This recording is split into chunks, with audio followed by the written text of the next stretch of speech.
મહીસાગર જિલ્લા નાયબ વન સંરક્ષક એનવી ચૌધરીના માર્ગદર્શન હેઠળ કરુણા અભિયાન અંતર્ગત સંતરામપુર તાલુકાના પૂર્વ પશ્ચિમ રેન્જના અધિકારી IM તાવિયાડ, રેન્જ સ્ટાફ તથા NGO animal help charitable trust ઉપરાંત તાલુકાના સભ્યોએ સાથે રહી JNJ પ્રાથમિક શાળા તથા મુરલીધર હાઈસ્કૂલ, તાલુકા કુમાર શાળા સહિત વિદ્યાર્થીઓને કરુણા અભિયાન વિશે માહિતી પૂરી પાડવામાં આવી હતી.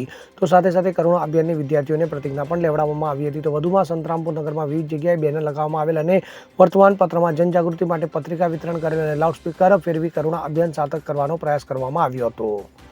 સંદીપ દેવાસરી સાથે CN24 ન્યૂઝ, મહીસાગર. હવે જુઓ દેશ દુનિયાની તમામ ખબરો તમારી આંગળીના ટેરવે. ઉઠાવો મોબાઈલ અને Google Play Store પરથી ડાઉનલોડ કરો અમારી CN24 ન્યૂઝ મોબાઈલ એપ.